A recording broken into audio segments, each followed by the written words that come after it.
Welcome back, everybody. Matt the Man here. Hope you're doing well. So today is the quote-unquote Star Wars Day, May the 4th. May the 4th be with you. La-di-da-di-da. And also, this month and this year is the 20th anniversary of Star Wars Episode 3, Revenge of the Sith. Last week I went and saw Star Wars Episode 3, Revenge of the Sith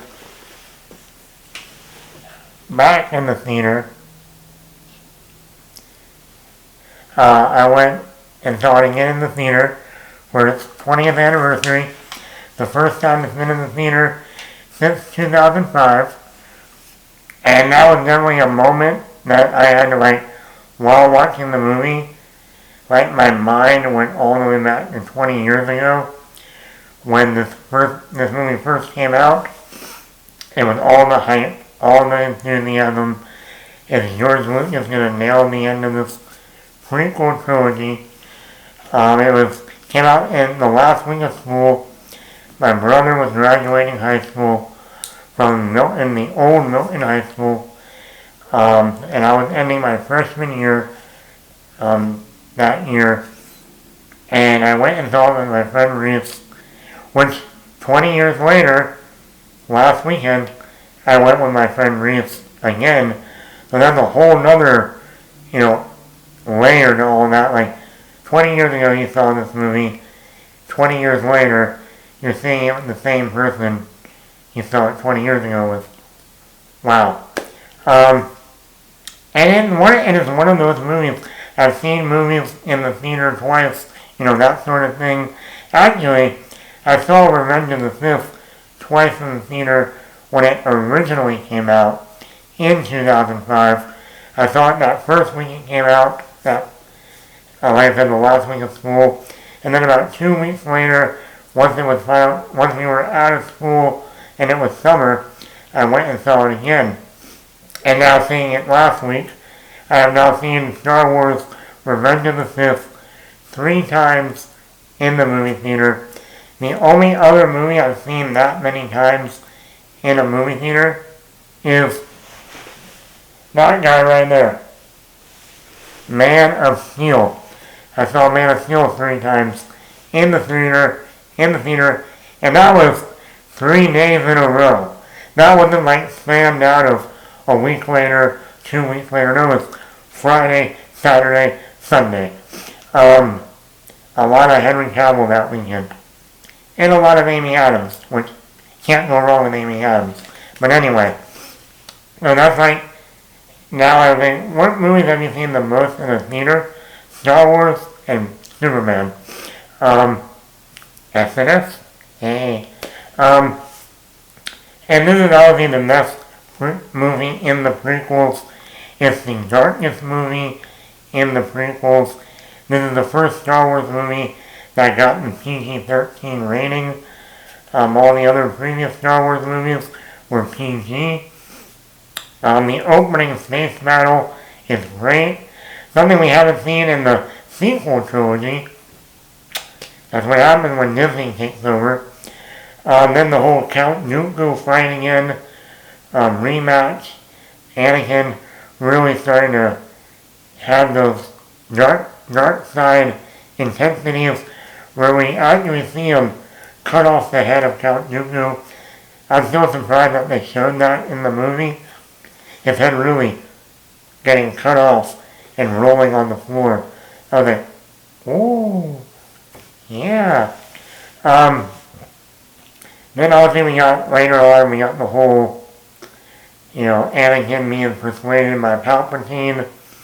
And I don't know about you, it took me a long time back in the day to realize Senator Palpatine was also the Emperor.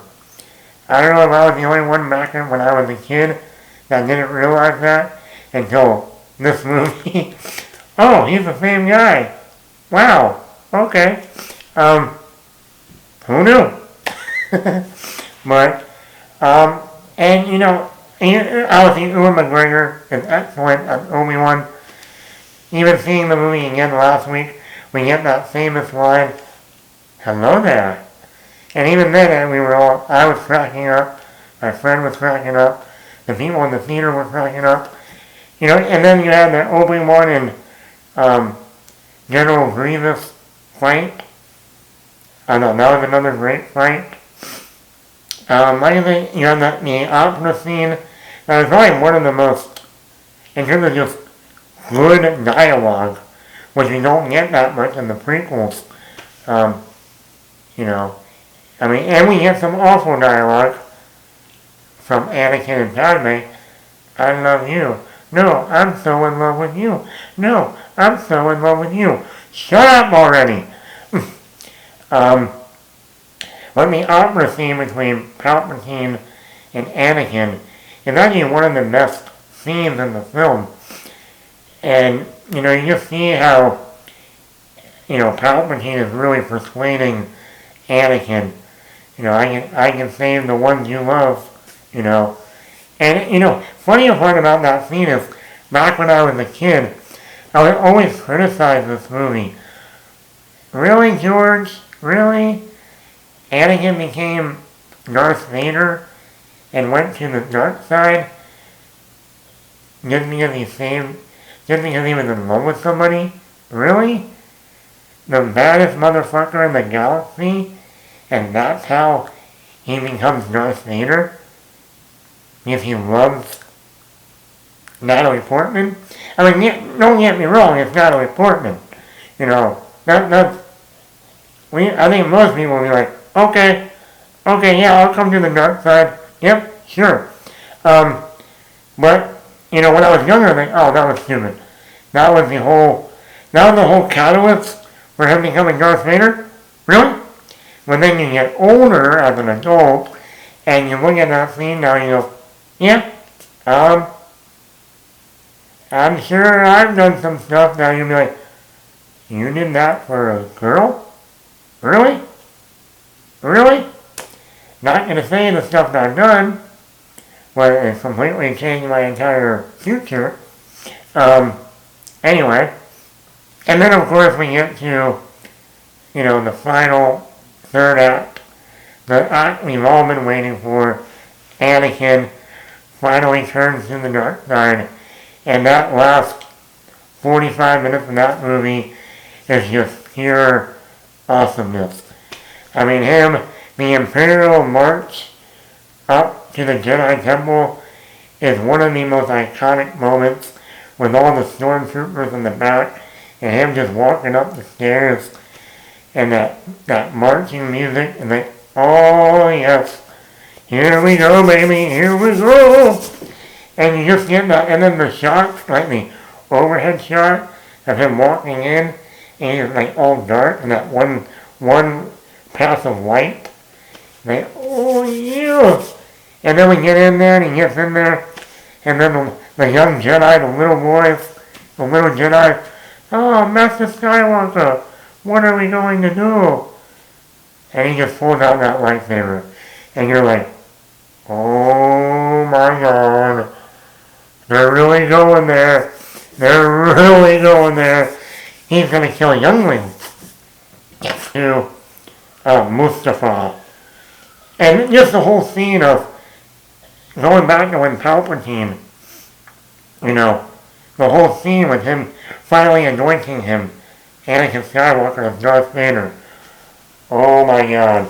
I remember seeing the trailer for that movie, and that scene coming up, and you just hear Palpatine, the Emperor, by that point, Lord Vader, yes, Master, rise. And it was like, oh shit. Like, you almost have, like, hairs on your arm go up. It was just like, yes, this is what we've been waiting for. 3 movies in, finally. And then he goes to the Mustafa, and he takes out all those other, the separatists. And he's just, I love the shot of all shots. And when he turns his face to the camera, and you see that eye, red and yellow, like Darth Maul's was in episode 1, and you go, you! And then we get to the battle between Yoda and the Emperor in the council, and they're playing the Duel of Fates song from episode 1, and you're going, can this get any better? And then we have the Obi-Wan and Anakin fight in Mustafar with the Battle of the Heroes song by John Williams. And that is a great piece of music too. So between some of the best music in Star Wars is Duel of Fates from episode 1, Battle of the Heroes in episode 3, and then I would say the music that's playing during the Luke Skywalker Darth Vader fight in Return of the Jedi. But that whole battle, that whole, lightsaber battle between Obi-Wan and Anakin, it's long, and it's the one thing you can say about the prequels, whether you like them or not, the lightsaber battles in the prequels is still the best lightsaber battles, fight sequences better than anything in the original trilogy and in the sequel trilogy.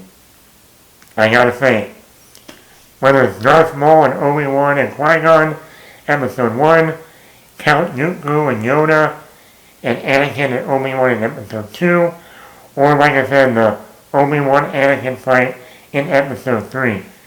Peak. And we all have those moments. 20 years later, we make fun of those movies. Anakin is over. I have the high ground. Don't underestimate my power. You wouldn't. Yeah. Oh shit, I don't got any limbs. Lieutenant Dan, I don't got no limbs. And then of course him becoming Vader. I love the transitioning between Natalie Portman's Padme slowly dying, taking her last few breaths, as we cut to seeing Anakin, getting all the Darth Vader armor put on him, trying to survive, and then that mask comes on, and then the hoodie, the helmet, and you hear him breathing for the first time. While that's happening, we cut there at Padme taking her last breath, and it's like, okay, that is brilliant. I don't care what people say. That is the most brilliant moment in the series. And like I said, it's the longest Star Wars movie at the time, 2 hours and 20 minutes, and it just moves. I mean, yes, you still got some of those corny moments, like, oh no, I'm so in love with you. No, I'm so in love with you. So are we both blind? Like, shut up. But like I said, when we get to that middle part of that movie, or the other part that people like to talk about, you're on this council, but we do not rank in the rank of master. What? That's unfair. How can you be on the council and not be a master? That's insulting. It's not fair. Take a seat, young Skywalker. Or the scene with Yoda and Anakin after the whole space battle. And not that you're really great motive. Don't let I feel anger and sadness. Fear leads to anger. Anger leads to this. This leads to the dark side. Ooh. Anyway, like I said, this is the best prequel in the series. It's one of my favorites. I also own the original movie poster. Going back and watching this movie in the theater, I realized one thing. One of the biggest negatives about this movie, though, is you don't realize how much Natalie Portman just sits in a room waiting for Anakin to come home. Like 90% of the movie is her just in that one room waiting, sitting down, waiting, or standing up, looking outside and waiting. I mean, it's like, that's all you did with Natalie Portman for this final movie. Until she goes to Mustafar and confronts Anakin, and then she, gets, choked, strangled, and you're like, that is all you wrote for Natalie Portman in this final movie? She just sits in a room and doesn't do anything? For Star Wars Episode 3, when this movie came out, I bought the poster that summer. It was hanging in my room throughout all of high school and college. That's why I didn't get any girlfriends. There you go. What movie are you watching on Star Wars Day? Is it Revenge of the Sith? Are you going to watch this anyway in a couple of weeks? What is its official 20th anniversary? Let me know in the comments below. Hit the like button. Hit the subscribe button. May the Force be with you.